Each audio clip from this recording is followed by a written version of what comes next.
Have you ever wondered if the dead can hear us when we talk in a cemetery?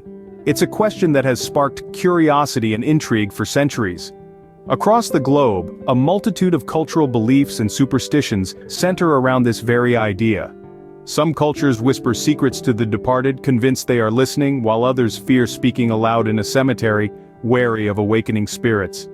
The concept of communicating with the deceased is steeped in mystery and fascination. Today we dive into the scientific perspective on this age-old question. To understand the possibility of the dead hearing us, we first need to explore what happens when we die. Death, as we commonly understand it, is the end of life, the cessation of all biological functions that sustain a living organism. But let's delve deeper. When death occurs, the body undergoes several changes. The heart stops beating, the lungs stop breathing, and the body's cells begin to break down. One of the most crucial aspects of this process is the ceasing of brain activity. The brain, our command center, controls all sensory perceptions, including hearing. When the brain stops working, so does our ability to perceive the world around us, or so we believe. But what about consciousness? Our consciousness is our awareness of our surroundings, our thoughts, our feelings. It's the essence of our being.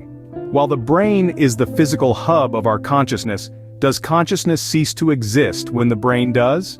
This question has puzzled philosophers, scientists, and thinkers for centuries. Many argue that our consciousness is intrinsically linked to our physical body, and thus it ends with our physical death. However, others propose theories of consciousness extending beyond physical death, perhaps in a different form or dimension, but these remain largely speculative.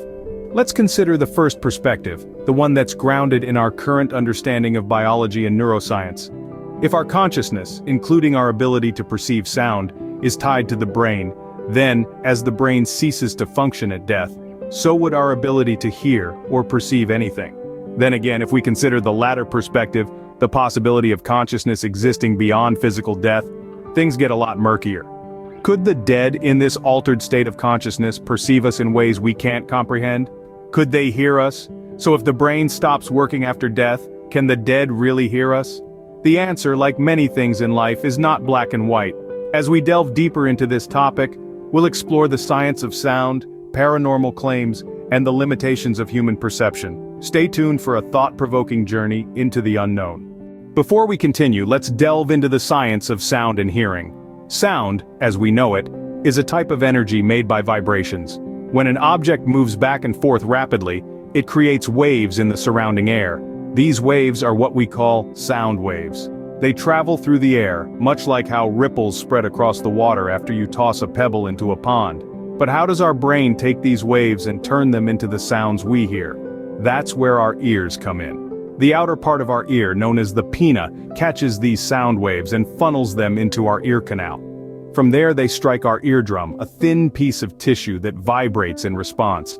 These vibrations then travel to our inner ear, where they're picked up by tiny hair cells in a structure called the cochlea. When these hair cells move, they send electrical signals to our brain through the auditory nerve. It's in our brain that these signals are finally processed and understood as sound. So, in essence, hearing is a multi-step process. It begins with the creation of sound waves, proceeds through their travel into our ear and the vibration of our eardrum, and ends with the brain interpreting these signals. However, there's a catch. For this entire process to work, the brain needs to be functioning. Without a working brain, the signals from the ears don't get processed. No matter how loud the sound or how clear the words, without a functioning brain, these just remain as unprocessed electrical signals. You see, hearing isn't just about the ears, it's a complex dance between the ears and the brain, with each playing a crucial part. And if any part of this dance is missing or malfunctioning, the entire process falls apart. So, what does this mean for our question of whether the dead can hear us? Well, we know that death results in the cessation of brain activity. Without a functioning brain to process these sound waves, hearing as we understand it becomes impossible. Yet countless stories and experiences suggest communication with the dead. How can we explain these? Throughout history, tales of ghostly whispers, otherworldly apparitions, and eerie phenomena have captivated our imagination. They range from the chilling accounts of haunted houses to the heartfelt tales of departed loved ones, sending signs from the afterlife. Some people even claim to have held conversations with spirits during seances or through electronic voice phenomena. These claims, though fascinating, pose a significant challenge to our scientific understanding of reality. Science, as we know it, is built upon empirical evidence. It demands reproducible results under controlled conditions. The paranormal realm, on the other hand, often eludes this rigorous process. Ghostly encounters are unpredictable and personal, making them hard to study objectively. In the absence of empirical evidence, many scientists remain skeptical of these paranormal claims. They argue that the explanations may lie not in the supernatural but within our own minds. Psychology offers intriguing insights into these experiences. Our brains are pattern-seeking machines, always striving to make sense of the world around us. This can lead to a phenomenon known as pareidolia, where we perceive significant patterns or meaningful data where none exist. Think of spotting a face in the clouds or hearing a name in the rustling leaves. Could it be that our desperate desire to connect with the deceased fuels this tendency, leading us to interpret random noises as messages from beyond? Furthermore, our memories are not as reliable as we'd like to think. They can be influenced by our beliefs, expectations, and emotions. A person who firmly believes in the afterlife might recall an ambiguous event as a clear sign from the departed. This is not to say that these experiences aren't real to those who have them. It's simply that our perceptions and memories may not always reflect objective reality. Finally, let's not forget the power of suggestion. Ideas once planted can profoundly influence our perceptions. If you enter a reputedly haunted house expecting to hear ghostly whispers, you're far more likely to interpret ambiguous sounds as spectral voices. While these psychological explanations don't rule out the possibility of paranormal phenomena, they do offer a plausible alternative to the notion of communicating with the dead. So, where does this leave us? While these stories are certainly compelling, they do not provide concrete evidence that the dead can hear us. Our understanding of the world is limited by our human perception. We navigate the world through our five senses: sight, hearing, taste, touch, and smell. These senses, however, have their limitations. They are designed to detect only a narrow range of information from our environment, leaving vast amounts of data beyond our grasp. Imagine a dog whistle, for instance. When blown, it produces a sound that is inaudible to humans, but perfectly clear to dogs. Our ears are simply not equipped to perceive such high-frequency sounds.